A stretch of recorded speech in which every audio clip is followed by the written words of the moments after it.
Hey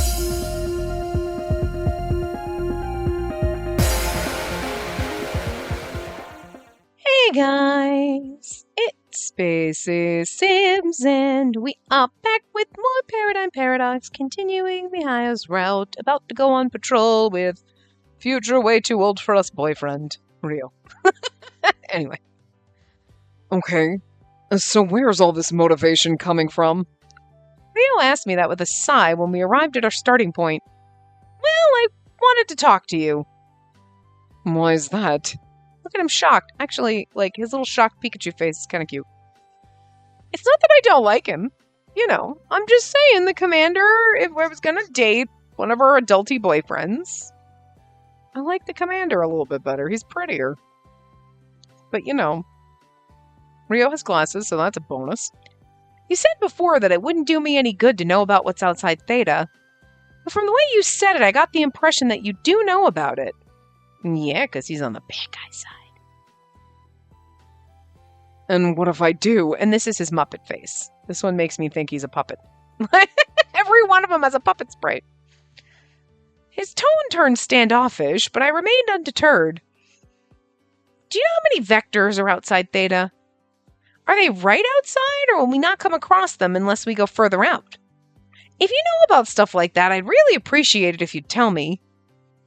You have even more questions now? You know, you've been awfully interested in the outside lately. Why do you need to know all this stuff anyway? Seemed like he wasn't going to immediately try and end the conversation, but I wasn't sure what to say next. I'm doing this of my own accord, so I can't mention Mocha. What should I say? I can't tell you why, but I want to fight the Vectors. I want to do it separately from the Bloom's mission if I can, and I want to stay as close to Theta as possible. I racked my brain and came up with an answer that, quite frankly, seemed implausible, but it managed to pique Rio's interest. How odd. I thought you'd been refusing to fight the Vectors. And does this have something to do with Mocha? He'd figured it out so quickly. Felt myself break into a cold sweat. He's like, you kids aren't as sly as you think you are. Oh, what would make you think that? How do I put it? You were acting strange on our previous patrol when you were with Mocha. And you specifically asked about what was outside Theta then. It doesn't take a genius to put two and two together, but I am a genius, by the way. He didn't add that, but you know he would have. His logic was incredibly sound, and I had to concede I hadn't been the best at hiding it. I admit this has to do with Mocha. But she doesn't know I'm asking you these questions. I'm doing this on my own. So can I ask you not to tell her about this? I'll talk to her when the time is right. No skin off my back. But about what you asked earlier, you know I can't tell you anything. I know, but if my plan seems possible to you in any way, please tell me. I pleaded with him, and eventually a smile spread over his face. I suppose it'd give me some good samples. Alright, I'm interested. Let's hear what you have to say. Rio practically never smiled. An uneasy feeling crept over me. I love that. He never smiles. I feel uneasy. Mihaya said he can't be trusted, but maybe he wasn't trustworthy. But I figured I'd take anyone's assistance if they could help Mihaya. Don't you bite my headset. Don't you dare. I'll knock your block off. That's not true. I not do that. I not do it. I not do it. Just when I threaten to beat the bird. I don't beat the bird. No, I don't. Don't you lie and tell people I do. Oh, I pinch your beak, though. You're such a beast. Simmer down now. A few days after my discussion with Rio, our daily patrols continued, so Mihaya and I had been unable to meet after school. We were finally given a break yesterday, which meant that Mihaya and I might be able to get together today. Lunchtime at last. I wonder if Mihaya would join me again if I invited him. I made extra for lunch, but he might want to think things over by himself. I remembered how worried he'd been and thought it was entirely possible he'd want to be alone. I just decided to find some place where I could eat in peace when I heard my classmates growing louder. Hey, is that who I think it is? What are you doing here? What's going on? Huh? Mihaya? Mihaya was peering into the classroom, so I hurried over to him. matter? I've discovered something. I wanted to get your opinion, Spacey. We haven't been able to meet for a while, so I've been going over some things at night and... Mihaya looked like he was going to keep talking, but I could feel my classmates watching us, so I quickly interrupted him. This sounds important. Let's go somewhere we can talk quietly. And did you already eat lunch? Oh, that's me. Did you already eat lunch? No, not yet. Then let's discuss it over lunch. I brought my own again. Would you like some? Did you make so much you can't finish it again? He might have been genuinely concerned, but his tone was skeptical. I felt myself getting annoyed. No, I didn't make that much this time. I just thought that maybe you and I could eat lunch together, that's all. You don't have to justify it. I was just joking. Seriously? I turned bright red when I realized he was teasing me. Mihaya looked a little awkward as he continued. Well, it was meant to be a joke, but I'm assuming you really did make too much. Yeah, I did. And then I'm more than happy to partake. I just brought a bun, so let me go get it. How about we talk in the empty classroom? Sure, I'll be there in a second. I watched as Mihaya strode away and realized my cheeks were still burning. Though I was embarrassed from being teased, seeing Mihaya smile for the first time in a while had stirred something in my heart.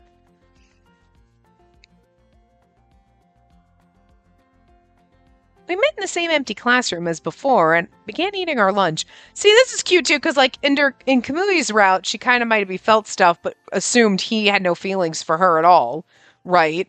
And then when she overhears the commander and Rio talking, and then is like, "Oh my God, Kamui's in love with someone," and then they're like, "Yeah, Spacey's an idiot. She can't figure it out." And then we're like, "Oh, it's me!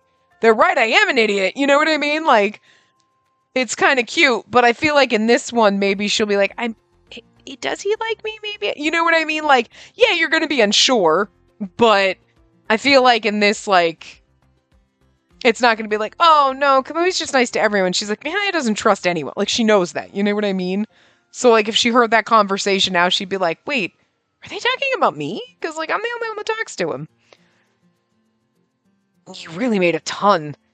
And it's okay for me to have some. Of course. Mihaya ate the bread Bunny brought and partook of my lunch as well. Don't force yourself if you're full. I can finish whatever you don't. I didn't want him to feel like he had to eat it. Mihaya turned to me, a serious look on his face.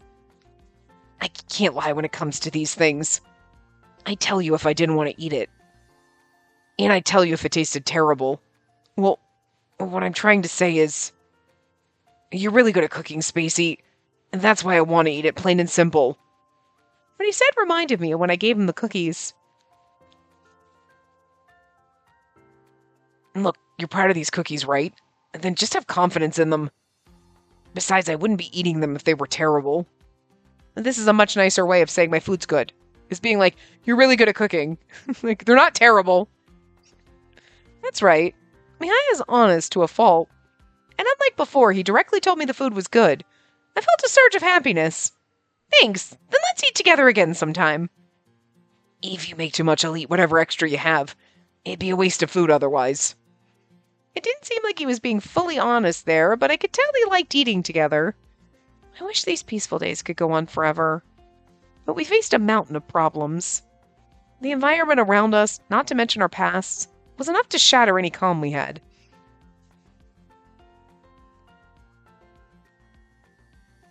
After we finished lunch, Mihaya started up the conversation again. I was about to tell you this earlier, but I organized my parents' things when I got back to my dorm yesterday. I hadn't gone through their stuff yet because I didn't want to think about what happened. You've had their stuff just like in a little box for like 10 years. That's so sad. But because you found those clues in my parents' books, I thought I should face it. I'm glad I looked through everything. Did you find another clue? Yeah, I've been focusing on the environmental issues my parents had been researching, but the key seems to be the other colonies, right? So I shifted my approach and looked at anything relating to those colonies. And then I found this. It looks like the map at the beginning of your parents' books. It is, but none of the maps in their books is exactly like this one. I compared it to the one in their most recent book. Mihaya drew out the book we looked at the other day. As he directed, I turned my attention to the map on the first page. They look nearly identical. But the map I found has a red dot here. Oh, you're right. Mihaya pointed to one of the dots that we'd speculated signified the locations of other colonies. Look, they've written something next to it. It's pretty faded. That's why you don't write in pencil, assholes. It's like, it's pretty faded. If it's in pen, 10 years later, it wouldn't be faded, you know? I think that's just a question mark. It seems like they were about to explore that area. So that means... I think this was the colony my parents were trying to go to on that last job. Mihaya, this is a major discovery. That's amazing. Now we know exactly where they were going. We won't know if it's accurate or not until we go there. There's a question mark there after all. I think... Mihaya paused with hesitation, so I chose my next words carefully. Have you decided whether you'll use sap or not? About that. Mihaya grew quiet and closed his eyes for a moment. When he opened them again, he looked directly at me. I could see sadness reflected in his eyes. I remembered what happened when I found this map. What happened on that day, when I went outside the Theta with my parents for the first time and last time. I think we were all being careless that day. Mihaya, are you able to keep up? Oh, hang on. I think I might be the one in trouble here. Have you seen my camera anywhere? Come on, our cameras are practically our lifeblood as journalists. You should have double-checked before we left. I could do without the extra commentary. Oh, great, thanks. Mihaya has one. Hey, looks like Mihaya's turning out to be more of a journalist than you. What? Is your... Dad's been a bit of a dick to your mom right before she drops dead. Jesus, he's gonna regret this. Like, I'm sure he's just like, haha, joking around. Come on, it's our lifeblood, honey. Why'd you forget? Like, maybe he's just teasing her for being forgetful, but it just seems a little hostile. I can't really deny that. Besides, you look great with that camera, Mihaya. I begged my parents to let me carry my camera that day. I had it around my neck. Like my father said, I wanted to try and become a journalist just like them. I've been looking forward to seeing what lay outside Theta for the first time, and I was ecstatic to be taking a trip with my parents. I respected them immensely, and the prospect of seeing them work made me so happy. So much so I couldn't sleep the night before. I was never very talkative as a kid, so I didn't really tell them how I felt, but I'm sure my parents had an idea. My mother had suggested that they get me a camera, despite the fact that she initially objected to me going with them. My father didn't say anything more and just patted me on the head with his big hand. All right, let's get going. Make sure to keep up, okay? That was the last time I saw their faces.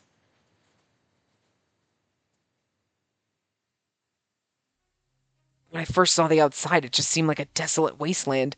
Because, like, that's the last time I saw their faces. Like, I mean, I guess because you're wearing, like, suits and stuff, but you can't see through the glass, does he? I mean, I guess clearly seeing them, but...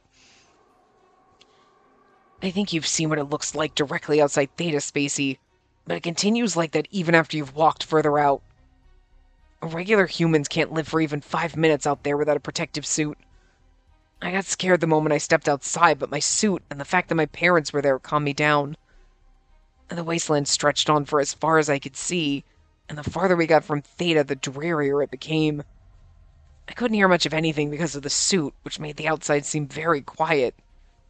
Felt as if we were the only people left in the entire world. That has to be kind of fucking freaky, though. I don't remember how far we walked, but we'd gone far enough that we couldn't see Theta anymore. That's when it happened. My mother had been walking in front of me, and she suddenly fell to her knees, doubled over in pain. You'd think you would have noticed, though, like, as soon as you first walked out, you'd be like, wow, it feels... the oxygen, the air is weird out here. You know what I mean? Like, sometimes it does take a little while to hit you, but, like, so the air is poisonous, but it doesn't smell funky. Well, I mean, I guess there are some gases and stuff like that that don't smell, and then you end up dead. Like, that's what carbon monoxide is. You know what I mean? You don't notice it. You don't notice certain, like, gas leaks and things like that. So I guess whatever is poisonous out there, you don't notice that you're breathing it in, you know? And about the same time, I started to feel like I couldn't breathe and was unable to stand. My father immediately noticed something was wrong with us. He ran to us and tried to call for help on his comm. I think he sent a distress signal to Theta. that we were too far out. Out of the corner of my eye, I saw my mother struggling, and then she stopped, motionless. Soon everything started to get hazy. As I drifted in and out of consciousness, I noticed my father had placed a reassuring hand on me. Through my blurred vision, I saw him remove the helmet from his suit. He then took my helmet off, switching it with his. When I realized what he was doing, I tried to stop him. Okay, so 2 of the suits. Well, okay, here's the thing. But he's only 10, so you would think that, like, the suit for him would have been smaller. But I guess the helmet maybe would have been the same, maybe is the same size or something. But it seems almost like, oh, okay, they're like, hey, we're going to go outside. And they're like, yeah, sure. And then they gave them defective suits. And then at the last minute when they're bringing their son, they give him one and they're like, well, whatever. Like, that one's not defective or whatever. So the kid will survive or whatever, but, then he'll be lost out there wandering by himself. It's fine, whatever. Weren't expecting him to come back or something. Because, it's just odd that 2 of the suits were damaged. You know what I mean? Like, it doesn't seem like an accident. Like just a random accident. Like his mother's being faulty could have been random accident, but both of them seems odd. So I wanted to say, stop, you're going to die if you do that. My body wouldn't move. I lay there helpless and all I could do was cry. My father stopped moving soon after.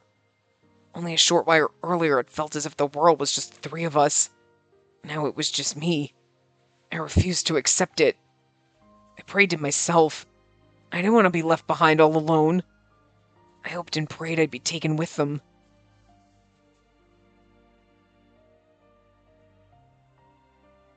But that wish didn't come true. And I thought he made it sound like, and maybe that was just me misconstruing it, like when he said my father saved me, I figured, but I thought his father got him back to the colony before he succumbed to whatever sickness, but no, it's more like, puts the helmet on, drops dead, and then somebody else finds him. When I regained consciousness, I was in the research district. All these researchers surrounded me, big smiles plastered on their faces. They weren't happy I was safe. They were thrilled that someone managed to recover after breathing in the noxious air outside Theta. They proclaimed their research had achieved successful results, and then assailed me with questions right after I woke up. They became even more animated when they learned I had awoken to my powers. But I didn't share their enthusiasm. All I felt was disgust growing in me. One of the researchers told me that my parents had passed away, but I didn't hear an ounce of sympathy in their voice. They just told me like it was some checkbox they had to tick. None of them even offered me a kind of glance when I was in so much pain. None of them offered me a kind glance. Sorry, I read that a little weird. It felt so sad to be all alone. The loneliness was unbearable. Everyone there was more interested in the results of their research, or the discovery of another superpowered person than my feelings. Sadness and disgust churned inside me as I thought about the last time I saw my father.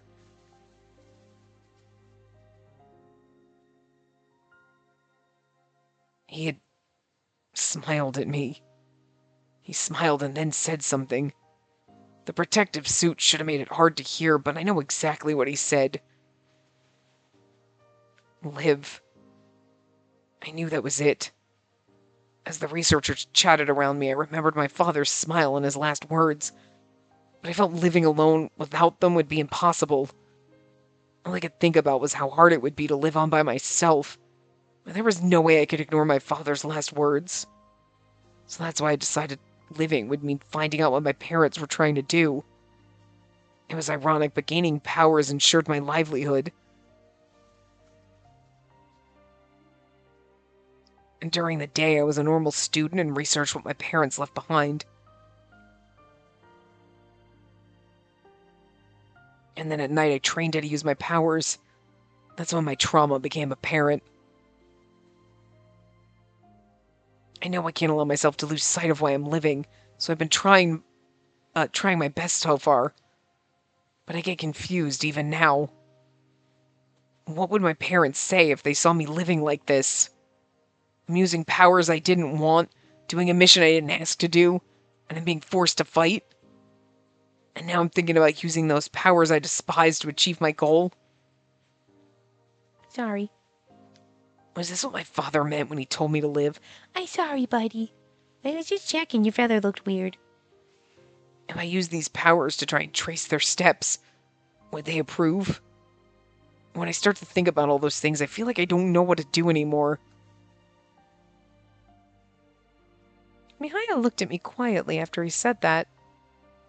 Why are you crying, Spacey? Because I was a sad oh, look at the CG, it's so adorable. The CGs are really good in this game. Like, the characters look really good in them. But, like, I know, like, why are you crying? Because that story was, like, so sad, and I just keep thinking as I'm reading this, like, we feel more when Kamui talks about how much he loves his grandfather and is worried about him and whatever, and when Mihaya's talking about his dead parents than we did when Lizzie died. Is all I'm saying. Like, I feel bad for poor Lizzie. Like, they should have done a little bit better with her so that, like, when we had to kill her, it was a little more traumatic than, like, oh, well, that's kind of sad, but all right. But, like, they do a great job with the rest of the characters anyway, you know what I mean? Like, I don't know, that felt emotional. No, I'm not going to cry. Because we know me, I'm a big hard rock, I only cry sometimes. But, like, but it's still like, no, like, you still feel for him, you know? And, like, so of course she'd cry. Unless you're a monster like me, you wouldn't. You know what I mean? Like, you're just like, no. But only when he said that did I realize tears were streaming down my face. I tried to make them stop, but the waves of emotion I felt made my efforts futile. Mihaya seemed to be at a loss. I haven't cried in a long time. So why would you? Because you're kind. Because I'm sad. I think it's because you're kind. It's not because I'm sad. Well, I mean, it's true. I am sad because I'm sad because you, I'm sad because you're hurting and this is something that hurts you and I'm sad for you because I don't want you to be sad and hurt. You know what I mean? Like, my sadness is directly related to feeling for him. But, like, I don't know if, because I guess because you're kind, like, you're, like, is more like you're putting it on him, like, I'm sad for you, like, I'm crying because of you, but not in a bad way, right? But I don't know if, but it's weird to say, because you're so kind, that makes me, no, I'm crying because I'm hurt on behalf of you. I don't like seeing you sad telling the story and knowing how much this hurt you hurts me because I care about you. Because you're kind, but also because I'm sad about it. So I'm not really sure the right answer here. Like, at first, because you're kind is like, I'm putting it as like, I'm crying for you type of a thing. You know what I mean? But as opposed to, I'm sad.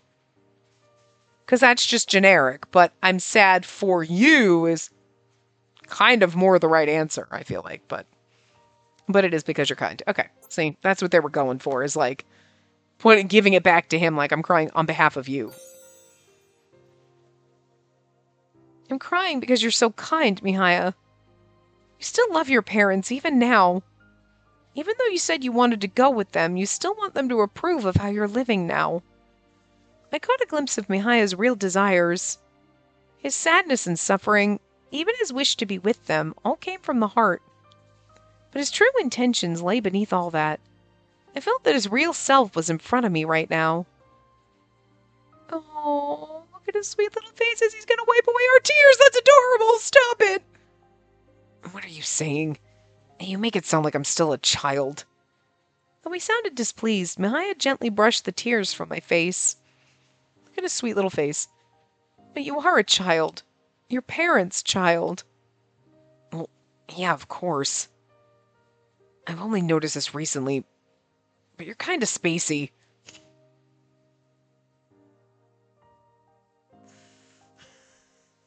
You mean, duh! My favorite thing when we played these games was when they're like, wow, Earth to space? Like, God, what are you, spacing out or whatever? Like, duh! My name is Spacey! And he literally just said, you're kind of spacey. That is literally so spot on, it's hilarious. And my brain at first thought they were inputting my name in this, and I thought he was trying to say, I'm kind, like you're kind, Spacey.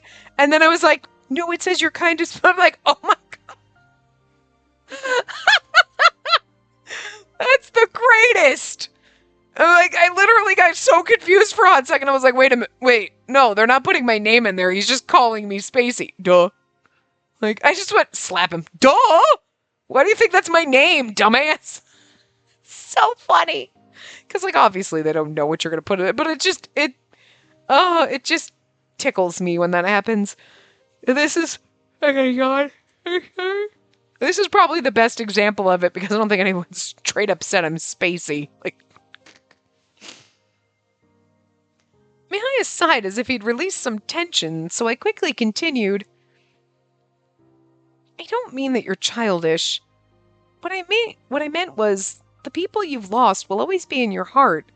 It's as if they're frozen in time. Since you were with them at the end, it'll feel even more like that for you. You want them to always be there for you. You want them to see that you're living your life the way they wanted you to. You can't help but wish for that. Thinking through that made me realize something. I'm exactly the same way. It's how I feel about Lizzie. Mihaya noticed as well. That's also what you want, isn't it? Yeah, I do. I feel that way about Lizzie. I know I have no right to think that way because I killed her, but I can't help but wish for it. Because I loved Lizzie. And I know she cared deeply for me. That's why I have to live a life she'd be proud of. She might be watching over me, so I have to live in a way that would make her smile. As I spoke to Mihaya, I felt a ray of light break through the smoldering darkness in my heart. I can't ignore how I feel when you put it like that. Mihaya looked as if he'd made up his mind about something. I've been blindly chasing after what my parents left behind, turning it into my reason to live.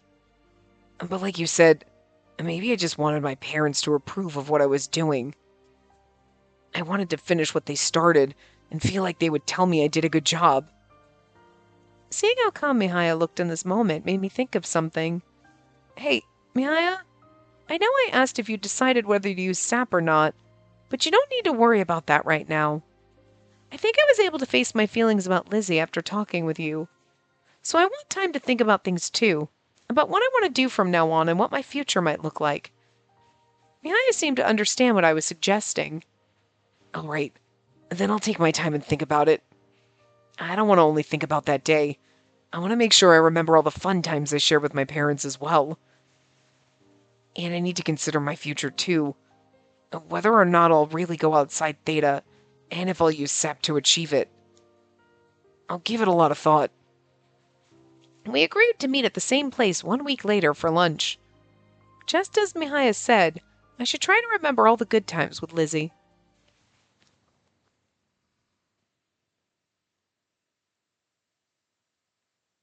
We didn't meet or contact each other for the rest of the week. We both understood that we needed time for ourselves.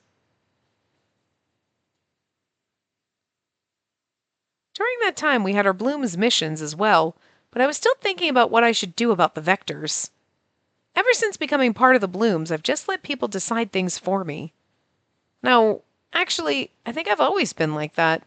It's high time I take control of my life.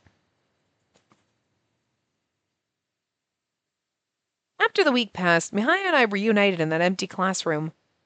Just like before, once we'd finished the lunch I'd made, Mihaya kicked off the conversation. Do you mind if I go first? Not at all. I knew this would be an important conversation, so I straightened up and gave Mihaya my full attention. Before we started talking about whether I'd use SAP or not, I mentioned thinking about ending things so I could be with my parents. I don't think I'll be doing that. Good! We went over this so lightly in this game, but good for you. Ever since I started talking to you, I started to feel like things could get better, and that I had other options. Yeah, like falling in love with me. Good for you. It was the first time I'd ever talked about my parents to someone. I actually felt better talking through everything. But that could be because I was talking to you, Spacey. My heart warmed when I heard Mihaya's words. It was the same for me. I'd never talked to anyone about Lizzie before. It made me feel better, too. I'm glad you were the one I talked to, Mihaya. It made me want to think about the future. I could say with certainty that speaking with Mihaya back then made me feel like I could look forward again. Actually, Speaking of the future, I tried thinking about fun memories I have with my parents, like we talked about. And doing that reminded me of my dream back then. I I wanted to become a journalist like my parents. Look at his little smile, it's so cute. You mentioned how excited you were when they bought you your camera. I recalled what he'd said during our previous conversation, and Mihaya nodded at me, suddenly seeming shy. Aw, he was blushing for a hot second. Do you think I could be like my parents? I'm sure of it. You have plenty of time ahead of you, Mihaya. You can use it to work toward your dream. Plenty of time. Mihaya pondered those words before looking up. His eyes held no trace of hesitation. Sometimes it doesn't click when you click. I honestly don't know what the future holds. I still have my mission with the Blooms, and I'm not sure if I'll even be able to choose my own career. But there's no doubt that the option of being a journalist exists. That's why I've decided to leave Theta. I want to follow the path my parents took. I'll use SAP if necessary. I might not have asked for this power, but it's part of me now. So I'm going to accept it moving forward. No more denial. I need to let go of all that other stuff and take advantage of my powers to achieve my goals. Mihaya flashed a courageous smile, giving off a sense of reliability. That's what I've come to after thinking the past week. And did you find an answer for yourself? Yeah, good luck with that. Bye. I'm just kidding. You said I had plenty of time, but that means you do as well. What do you plan on doing? Going with you. I took a moment to gather my thoughts. I don't want anyone else to end up like Lizzie. But I just don't believe that indiscriminately taking down vectors is the right solution. I still don't know what would be right, but I want to find a different way than just fighting as part of the Blooms. That answer's very you. But I think we've both got a perilous journey ahead. Mihaya seemed smiled despite what he'd said, and I couldn't help but return one of my own. That may be true, but how about we just start with what we can do right now? What we can do? And don't tell me you plan on going outside Theta with me. That was my intention. Do you not want me to? I thought about it the entire week. I don't think I can allow you to go out there by yourself. Please let me help you, wherever this leads. I've already sought some outside help. From who? And why do I have a bad feeling about this? It was Rio. I thought we'd need help getting out of Theta. Mihaya's face clearly told me he didn't like my answer. Yeah, he looks mad. I told you he can't be trusted. I get what you mean, but you also said you were going to take advantage of your power, even though you don't like it. You don't have to like Rio or trust him, but let's take advantage of all their resources. I want to help you, Mihaya, and I've decided to do anything I can to do that. My voice came out with such determination that Mihaya jerked back slightly in surprise. I'm grateful you feel that way, but why would you do all this for me? I wasn't quite sure how to answer that question. She's not quite sure herself yet. I thought it over for a bit and then explained what Uncle Yashima told me. When Lizzie passed away, my guardian, Uncle Yashima, gave me some advice. He told me I shouldn't suffer alone and that I should find someone I could connect with. Someone who mirrored my heart. And that's me? Yeah. At first I thought you really had it together despite being younger, which intrigued me. But as we continued to talk, I found out you'd lost loved ones and you were dealing with trauma from that. I felt we were similar in that regard. I wanted to get closer to you, and that strangely made me look at myself. It was really painful, but I think it also saved me. It's the same even now. I was focusing on what you said, but it also eased some of my burden. Maybe when we talked, I was just doing it for myself instead of you. Maybe I'm just a very selfish person. Though I didn't mean to sound so self-deprecating, Mihaya gave me a serious look.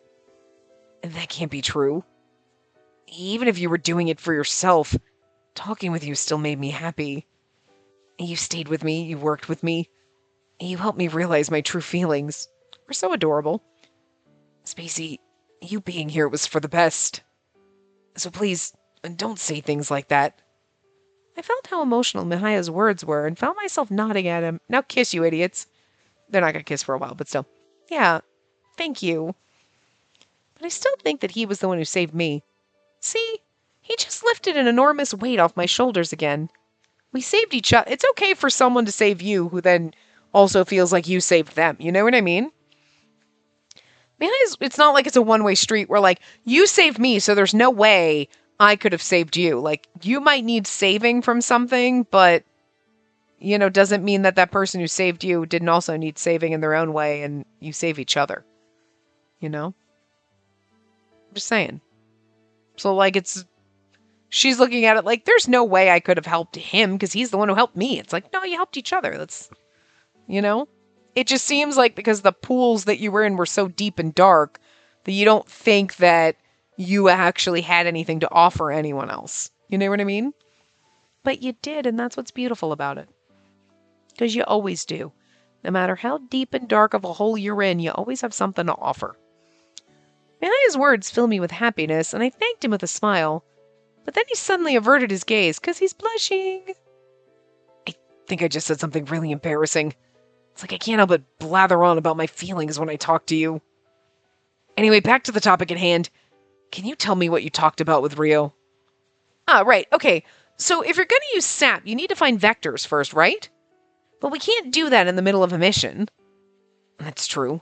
It's one of the problems of trying to use SAP for this. Yeah, so I asked Rio if he could tell us when some vectors show up outside of a mission. Specifically before they enter... Oh, that's me. Specifically before they enter Theta, and if possible, when they're right outside. And what are you going to do after that? I need to use SAP before I can pass through the gate. Right, so when the vectors are close by, I'll head out and chase them into the colony. If I messed this up, I'd be bringing the vectors right into Theta, which might put innocent people in danger. I'd have to execute this plan with extreme care. You'll stay as close to the outer wall as possible and be ready to use SAP at any moment. I can't let you do something that dangerous. Besides, how are you going to get outside? Are you thinking Rio will help you again? I already asked him. My immediate answer took Mihaya by surprise. And what did he say? He's like, I feel like with him right now, he's like, I don't trust Rio because he's part of the researchers. One, he's not wrong not to trust him. But let's just say we didn't know Rio was kind of on the bad guy side or whatever, double agent. Okay. Mihaya doesn't trust Rio or Masaki at all because, like, they're researchers. Researchers forced these powers on him. He hates these powers. Nobody gave a shit when his parents died, so he's kind of lumping them all in together. Okay. So whether Rio and the commander are, like, really awesome, wonderful people or shady douchebags, doesn't matter. He's not going to trust them. Right? But I also feel, so he's like, I don't know, that guy. But also, hey, I asked Rio to help us, blah, blah, blah. And you saw when, like, Kamui came up and was like, hey, what's up? And he was like, don't talk to my woman. I mean, Kamui is very flirty. So, like, I feel like that was part of, like, a huge part of it. But there's probably something deep down inside because he seemed like he got a little jealous with Kamui, right? Again, 90% of that could be because Kamui is a flirty whore. So, like, he's not really a whore, but you know what I mean? Like, he's very flirty with everybody. So, Mihaya being like, don't you flirt with her. No, not taking that. Not realizing that the jealousy is not just, don't flirt with her, Kamui. Please stop. She's my friend. Back off. But also, like, I'm a little jealous because you might like him because everybody likes him. And I want you to like me because I like you. He hasn't quite figured that out yet. I'm assuming. You know what I mean? So, like, his whole thing with Rio could be, too, like, oh, great, you're talking to him? You don't like him, dude. You know what I mean? Like, he might not realize that either, but deep down inside, part of it is, like, 95% is, I don't trust that guy. And another 5 is, like, also I'm a little jealous that you would talk to him and ask for his help, and I don't know if I like that. You know what I mean? Like, I just want to believe that, because he's, get that little, we saw you getting jealous with Kamui. So, a little jealous, because, like, you haven't really talked to anyone, so of course you'd probably be a little insecure, Look at Kamui, he flirts with everybody, and he was still a little insecure. It's kind of adorable. Anyway. And what did he say? Well, he laughed at me at first. And then he figured out this is something to do with Mocha. He told me we had to ask him together if we were serious about it. At this point, I realized I told Rio much more than I should have. I hung my head in shame. Hey, and don't look so down about it. I already told you I'm glad you're here for me. Besides, you were the one who was adamant we use everything at our advantage, so it's a bit late for this now. I guess you're right. We've already come this far. We might as well get as much help from him as we can. He was willing to hear you out, so he must have some interest in helping. True. Oh, but look at the time! I glanced at the clock and saw we only had 5 minutes left for lunch. Let's meet again after school before we go talk to Rio. Sounds good. We quickly cleaned up our lunch as we made plans, then started to head out. As I opened the door to the hallway, a familiar face popped up in front of us. Kamui? Yeah. Kamui? You again. It's you two. Still hanging out, I see. Kamui seemed genuinely surprised to see us, so I just chalked our run-in up to coincidence. But this is the second time I've run into him when I was with Mihaya. What are the odds, huh? I wasn't thinking about it too seriously, but Mihaya spoke with a more threatening tone. What are you doing here? And alone, too? It's just coincidence, I swear. But I know it's rare to see me all by my lonesome, on account of me being so popular and all. Your bragging isn't amusing. Oh, Mihaya, you're irascible? Rascal? I can't tell if they're friends or not, but I've never seen Mihaya talk that way to anyone else. I looked between them without saying a word, and then Kamui turned to me with a smile. Okay, be honest with me. What are you two up to? You've been joined at the hip lately, and it seems like you gotten awfully close all of a sudden. This isn't any of your business, Kamui. Kamui was the type to talk a mile a minute, so Mihaya interrupted him. We're not going to tell you what we're talking about. Okay, no need to be so frosty. But let me say one thing. What's that? I think it's great you two are such good friends. You seem happier, Mihaya. Your whole vibe's more upbeat than before. After saying that, however, Kamui knitted his eyebrows in concern. But be careful. I know. Kamui smiled, but Mihaya frowned with irritation. I thought it odd that Kamui would comment on Mihaya's mood, but perhaps they really do know each other well. Let's go, Spacey. Oh, right. We gotta get going. Mihaya immediately turned and walked away from Kamui, so I rushed to catch up with him. He's like, it's cool, your friend, but be careful. Because he's warning him, like, don't fall in love, because you know what I mean? Alrighty, have fun, you two. He's adorable. Kamui watched us go, his face filled with concern, but I didn't notice since I was already walking away with Mihaya. Yeah, because he's concerned about, like, don't fall in love with each other because, like, you lose your powers. Mihaya and I met up again when school ended, and I went to look for Rio. Is that going to be, like, our normal ending or one of our ending? What ending was that in Kamui's route where we're like, I will never fall in love with anyone in the... Oh, we're going to do that to fucking Mihaya now, too? I usually see him in the courtyard or hallway whenever he's at the academy. I considered the places I'd run into Rio before. Mihaya nodded at me as he looked around. I think I've spotted him. Really? Oh yeah, that's him. I followed Mihaya's line of sight and saw Rio hanging around like he was waiting for us. I like how he doesn't wear glasses when he's pretending to be maintenance dude. Let's go talk to him.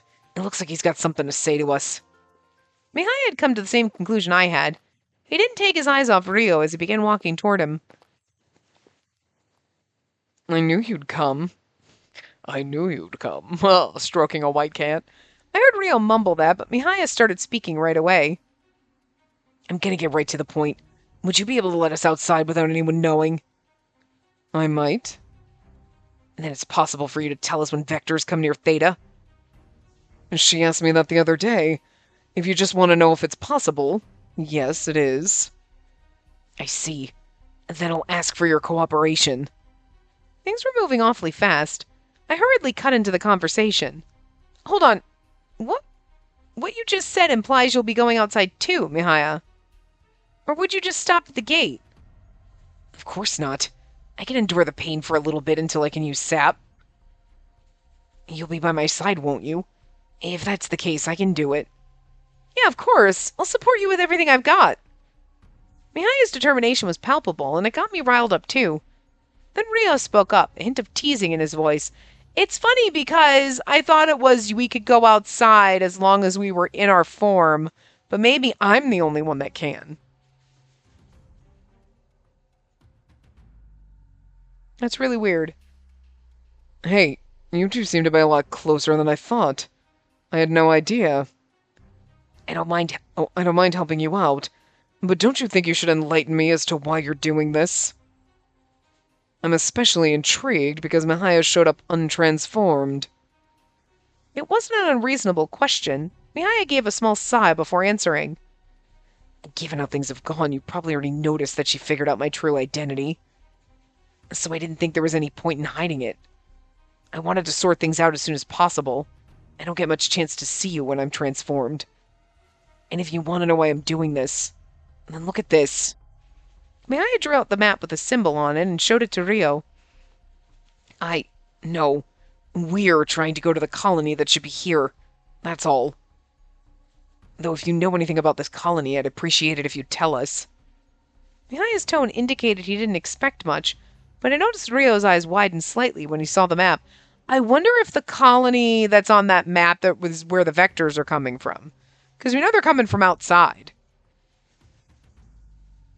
You know what I mean? And that's like, they were like, we can't let them go over there because they'll find the vectors or whatever. Does he actually know about it? But Ryo's expression quickly returned to normal, and I missed my chance to ask him. You know what I mean? Because he was like, instead of being like, oh, you're going to a colony? I mean, that would be surprising, to be fair. To be fair, him being surprised that you're trying to go to an outside colony. But it seemed more like specifically that colony and like... I can't say anything about that, but you've convinced me to help you. You did tell me your objective, after all. I'll get in touch the next time the vectors come near the colony. You have my contact info, right? Yep. I nodded, remembering how we'd exchanged details when we were on patrol before. Then there should be no problem. And with that, Ryo turned and left without saying anything more. I still don't trust him. Yeah, I know. I mean, obviously we know he's somehow some kind of shady. Don't know if it's full-on shade or like, he's good guy pretending to be bad guy, pretending to be good guy. You know what I mean? I don't think they went that in depth. He's probably actually a bad guy, but you never know. But he said he'd help us. I'd been relieved Ryo agreed to help us, so I was surprised to hear Mihaya still felt that way. And also, we don't know with him, like, agreeing to help us, like, is it, like, what's his ulterior motive? Like, if they go out there and then maybe the vectors get him and then there's less blooms and then, whoops. Golly gee darn it, I was trying to help those poor kids. And, like, you know what I mean? Because the blooms are kicking the vectors' asses, and if he's on the bad guy's side, you'd want some of us out of the way. And this would be a good way to get us out of the way. He'd be like, I helped them. They said they were going outside and they were going to look for the vectors, and I believed in them. Oh, Or he'd be like, I have no idea how they got outside. Golly gee. He's got to find, maybe have a way to cover his tracks. He obviously knows something. Yep. So Mihaya had also noticed how Ryo had reacted. That worried me too. What do you think he's not telling us about? Maybe he can't talk about it because of his position, even if he wants to. And that's a very generous interpretation. I think he wants us to find out for ourselves. I get the feeling he's testing us. Mihaya's tone was full of annoyance, but then he turned to me to talk about something else. But we're making progress for sure. And we should be prepared to go the moment he contacts us. Do you think, like, one of our bad endings is going to be we're outside and we die? I agree. The idea that we were being tested made me feel uneasy. But we come too far to turn back. Our only way was forward. Because, like, I don't know how many ends he has. Let me see if I can scroll up. Does it say? No, it just says main ends. Happy, normal, and bad 3. Oh, maybe bad 3 means bad times 3. Maybe there's 3. Because there was... Didn't, Kamui have 3 bad ends? I don't exactly remember which one. We were after save file 2 anyway. I don't want to scroll up too far. Nighttime, a few days later. Mihaya and I made our way to the gate in the administrative district. Ryo had contacted us right before our curfew. And there he is. I see him. Ryo was already standing by the gate. I'm sure you have a specific reason for picking this gate in particular. Ryo directed that comment to Mihaya, so I turned to look at him. Mihaya already seemed to be in pain. Yes, I know it'll make the route to our destination longer, but it's meaningful for me to go through here. Mihaya, are you all right? I'm okay, but we should hurry. There's always the chance someone might see us. He's right. Come on, I fixed things so you could pass through the gate. Rio shepherded us toward the gate, and for some reason, the regular security guard was nowhere to be found. I'll get you back in when you return. Just call me. All right, let's go, Mihaya. Okay. I still didn't know how much we could trust Rio, but right now there was no doubt that he'd come through for us. We have to go. With renewed resolve, we passed through the gate.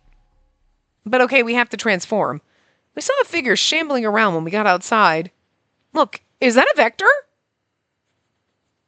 At least Rio was serious when he said he'd help us. Okay, so good, he transformed. Because I'm like, let's go. Are we going to transform first? Yeah, you should hurry and use sap on it. Mocha was still showing signs of pain, but I knew we didn't have a moment to spare. I carefully took her hand and started running. Distract the Vector, cast Augment.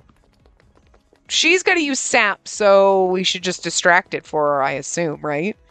Because we're not trying to, like, enhance her powers. Right?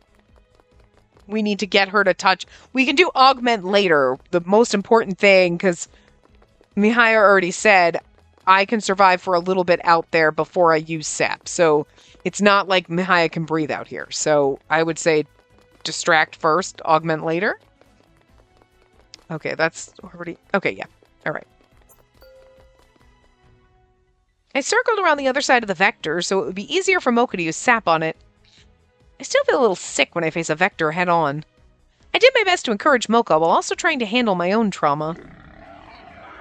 Ha! I dodged as the Vector took a big swing at me. Mocha, use sap while I keep it busy! Got it. Here we go.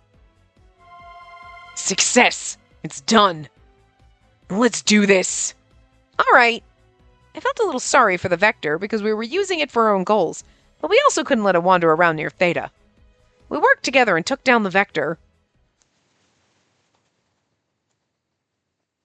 The battle was over in no time once Mocha absorbed the Vector's strength. Are you feeling any pain? I asked Mocha after we defeated the Vector, and she took a few breaths before giving a cautious answer. Yeah, I think I'm fine, but I don't know how long it'll last. We have to find another Vector before the effect wears off. Then let's move. Where do we go from here? Mocha pulled out a map. If we want to take the shortest route, it's best to follow Theta's border. The administrative district gate is far from our destination. But your parents left through that gate. Yes, and if memory serves, they walked with Theta at their backs. I remember watching as Theta shrank further and further in the distance. I wonder if your parents wanted to look into something else before going to the colony. I don't know, but I'll try and retrace their steps. We might discover something by doing so. All right, let's go. They're dead bodies? Did you think... Well, I mean, somebody came out and rescued me. Well, Mihaya. Not... I don't know why I was all of a sudden Mihaya. But, like, somebody... They rescued him, so they had to have taken the parents' bodies back. A thick, ominous cloud hung over the sky outside, making it so dark we could barely see. We only had a small light to illuminate our path as we moved forward. Mocha would cast sap every time we encountered a Vector, but for the most part we hid under the cover of darkness and continued on. I'm worried about Mocha getting tired, so I have to make sure we avoid unnecessary fights.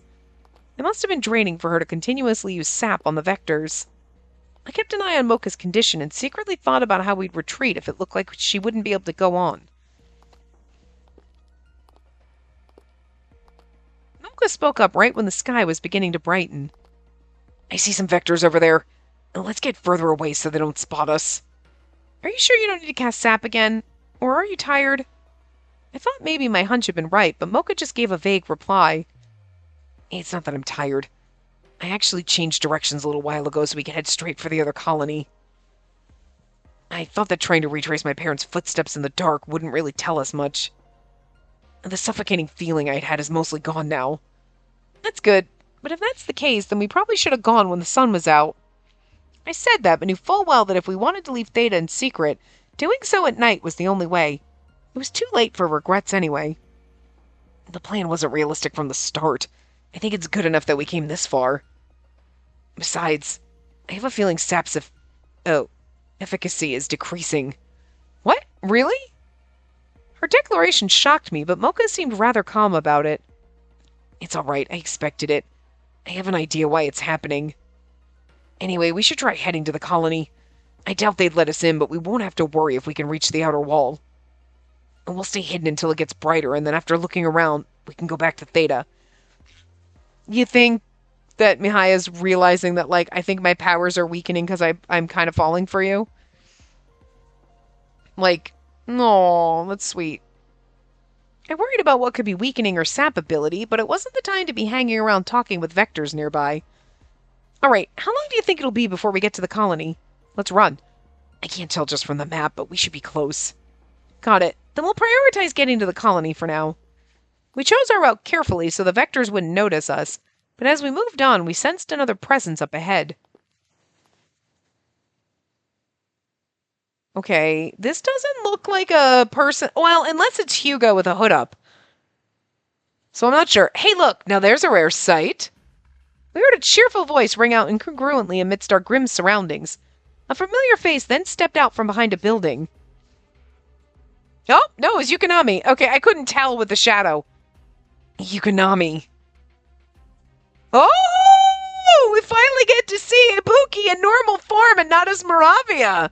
See how fucking beautiful he is? Look at his beautiful fucking two-tone eye. I love the heterochromia. I love it. Lovely. Okay. Tokyo is the hottest of the good boys. Ibuki's the hottest of the bad boys. So, like, I'm here for this. I like that we got, like, super hottie on each side. Like, not to say that, like... I mean, Hyuga's fine. Yukonami's too adorable for me. He's, like, the adorable one. But, like, okay, fine. Ryo's okay. There's nothing really wrong with Ryo. But, like, Ibuki just fucking... You know. At least our good boys are all kind of cute. Sometimes Mihaya's a little too adorable for me, but his other certain sprite, you're like, that one works. Leave that one. But as our girlfriends, I do like Mocha the best.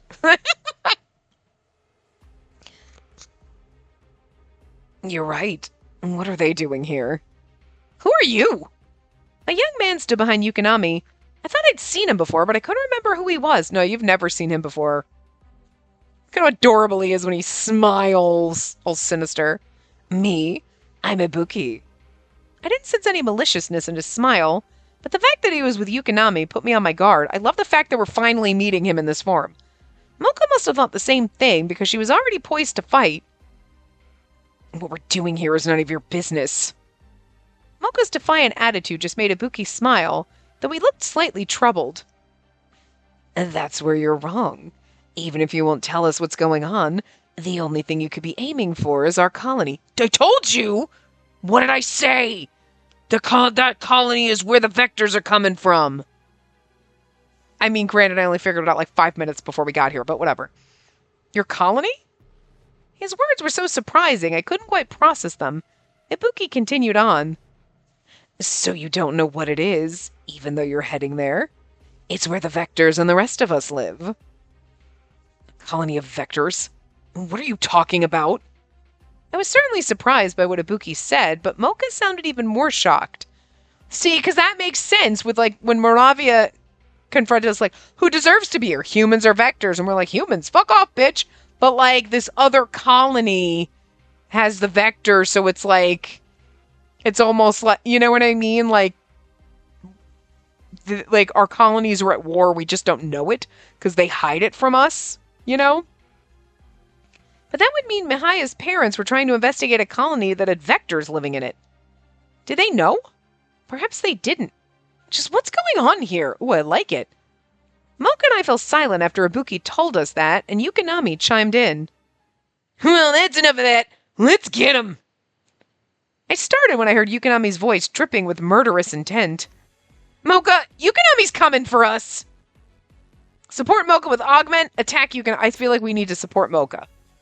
We need to make sure she's good. Because apparently being outside doesn't affect me, but it does affect her. We need to protect our girl. Okay. We're going to get another... Yep, save file. Okay. All I'm saying is... Right? That... Something's going to... This is where one of our bad ends, and... I feel like this is going to be one of the fast bad ends, and Mocha's going to die. Or you know what I mean? We're going to die out here. Because, what did I already say? Like, we're going to have a bad end and we're going to die out here. Like, abilities are going to wane, Mocha's sap's going to run out, and she's going to choke to death and die. So, like, I mean, I'm not saying we don't die. We died in all of Kamui's bad ends, but I feel like, you know, it would be logical if Mocha died here, but not right now. We attack Yukonami. Okay. Right when I called that out, Yukonami vanished before our eyes. I have to fight. As I readied myself for battle, I sensed a presence filled with bloodlust appear right next to me. Yeah. Bummer, you blocked it. How about I try this side? I'd managed to evade his attack, but Yukonami was already going in for another strike. Not so fast. Mocha turned to attack Yukonami, but he blocked it. Ow. Alright, I'll give you that, but it'll take more than a few tricks to beat me.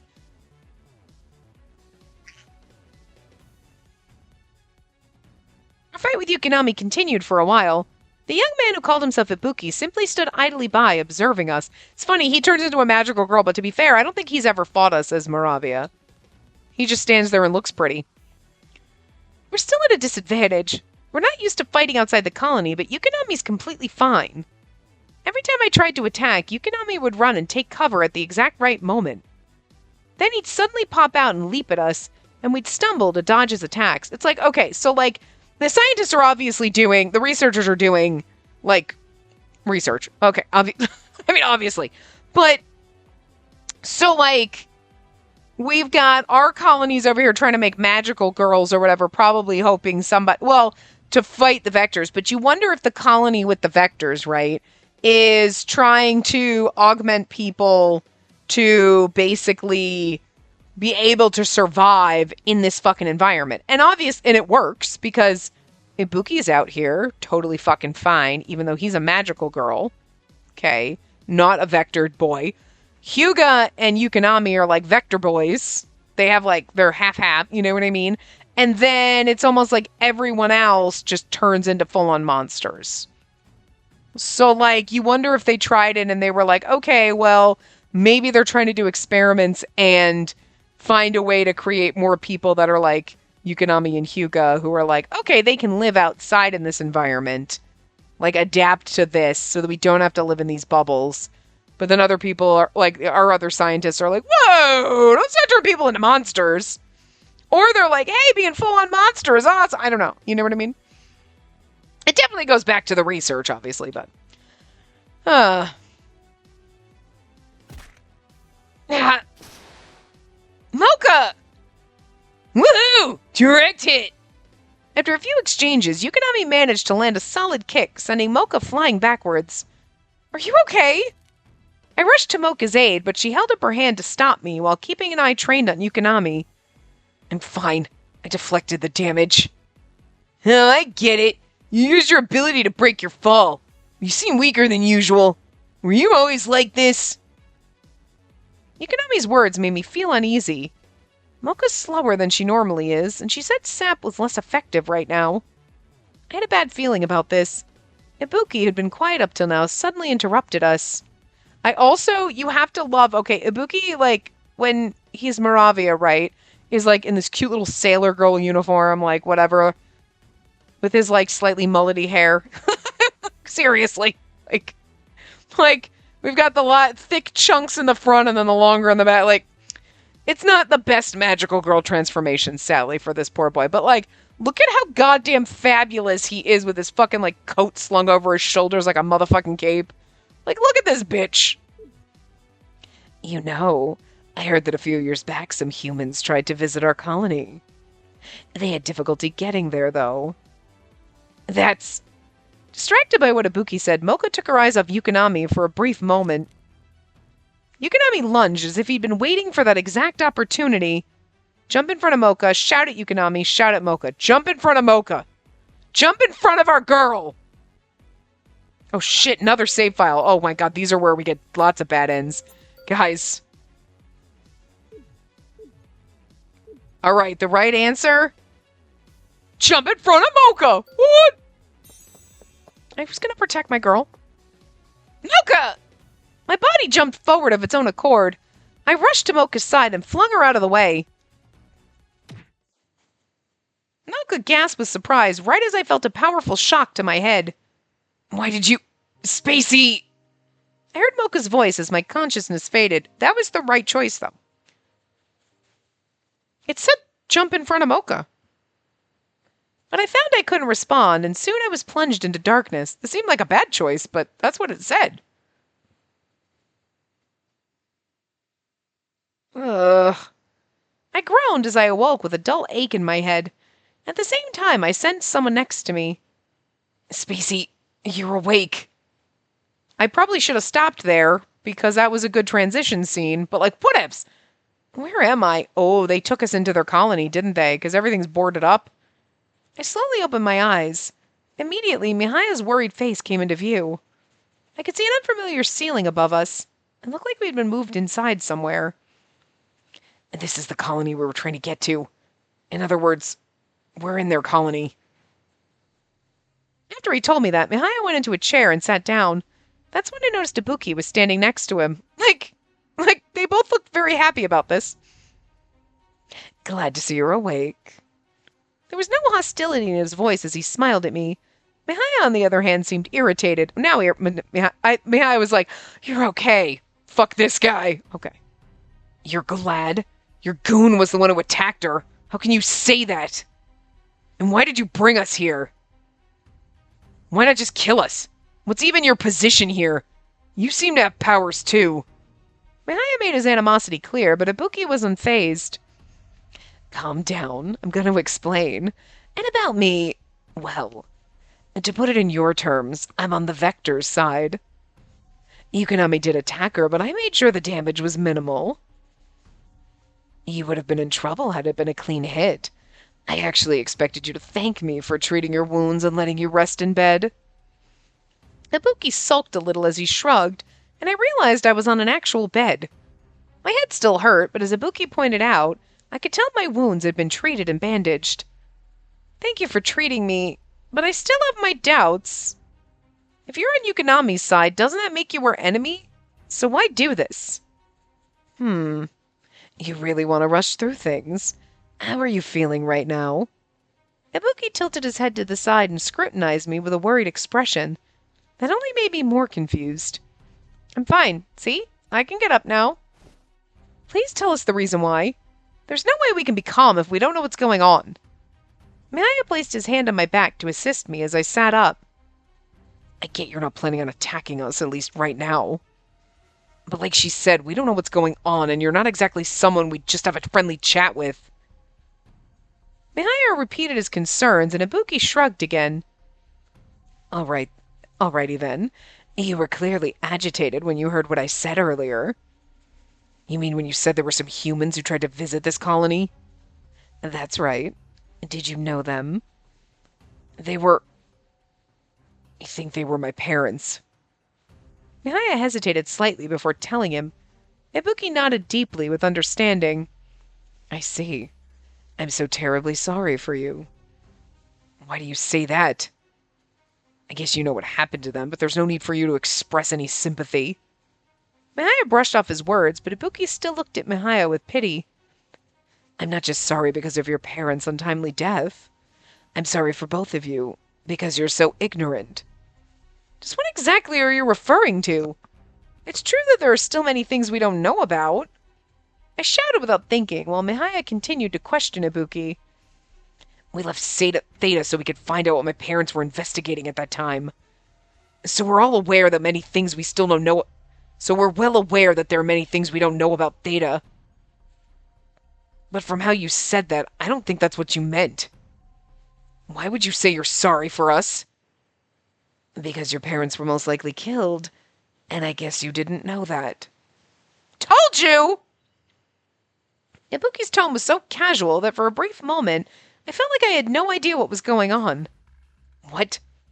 Killed by whom? By the humans who didn't want them to find out about this place, of course. Told you?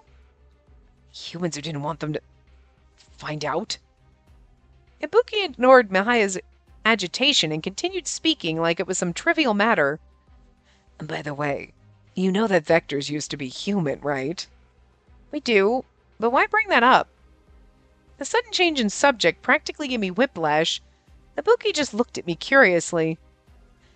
And you never wondered where all the people who turn into vectors go? I'm sure you saw how the researchers weren't surprised by humans turning into vectors. That's because it happens all the time. Did you think those vectors were just dropped outside Theta and left to their own devices? Wouldn't that be too risky? They'd probably want to cage them up somewhere.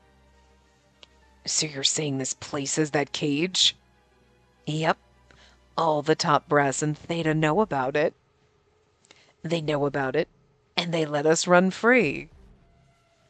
And then the reason why my parents ended up the way they did was... After we talked through everything, I understood why Ibuki had suddenly changed the subject. And because of that, I was afraid to hear what Ibuki had to say next. It's like one of your leaders planned it. Your parents must have figured out that they were hiding something here, and that it wasn't good. Perhaps they planned to expose everything, but your leaders found out and had them dealt with. It sounds like something they do. Though that is admittedly conjecture based on secondhand information. You don't have to believe me. Ibuki said exactly what I thought he would, and he was so blunt about it too. Mihaya and I remained speechless, while Ibuki seemed perplexed by our reaction. Oh, you're actually surprised. But you already knew your leaders aren't exactly an ethical bunch. I understood his point, but my mind was all over the place, but I just had to ask about one more thing. Ibuki, you still haven't told us why you spared us. Why would you let us live and tell us all this? I was finally able to speak again. Ibuki started as if he just remembered something. Oh, right. I was thinking of offering you two a deal. What kind of deal? Well, I rather thought there was a chance you two would join our side. If you'll help us, I'll let you go back to Theta. Help you? You mean you want us to kill people? My heart jolted when Mihaya said that, but Ibuki smiled calmly. I mean, technically we are killing people by killing vectors. If that's how you interpret it, then maybe. I started to panic more when I saw how he didn't confirm or deny it. Mihaya and I would kill people? There's no way we can do that. Well, go ahead and think about it. You have plenty of time. We grew quiet after that, so Ibuki slipped out of the room, leaving us in silence. Okay. We probably should have stopped before that scene, but I was just so wrapped. Oh my god, we got hidden! What's going on? And I was so excited. And I just kept going. But anyway, we'll stop here. So I will see you guys next time. Okay, here's the thing. So I don't know... I think only like the first and second part have gone up. A couple parts have gone up. So I don't know if there are comments, if anybody said what they want to do, like, as for going to doing 2 of our good boys, 2 of our bad boys, 2 of our good boys, and the other 2 of our bad boys. You know what I mean? Doing that, or doing all 4 good boys and then all 4 bad boys. But like, I feel like this one leads very well into switching over and then doing some of the bad boy routes to get a little more in-depth. You know what I mean? So I'm starting to... I think I was leaning that way, like maybe that would be more interesting than doing all of our good boys. Plus, Tokyo's so fucking... Like, if we save him a little bit later, like, I might be okay with that, because that boy's too fucking hot to get him done in the beginning. Like, I want to save some of the best for last, you know what I mean? Like, save him. But also, I was like, it might be more intriguing to get a little more information instead of doing all the good stuff, then all the bad routes. Well, bad boy routes. You know what I mean? Like, to do it 2 and 2 and 2 and 2. You know what I mean?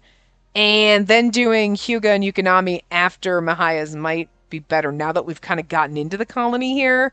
To kind of, like, get a little more of this side of it. It might be a little more intriguing and then go back, you know, I'm thinking maybe. So, we'll see what everyone is thinking. But by this point, when you're seeing this episode, I probably already recorded the next route, so, you know, or at least already started it, so it's too late at this point, but I'm hoping to see what you guys have said and see if you're thinking at the same point, you know, if you're thinking the same thing. But anyway, I will see you next time. Remember to give the video a big thumbs up and subscribe to see more.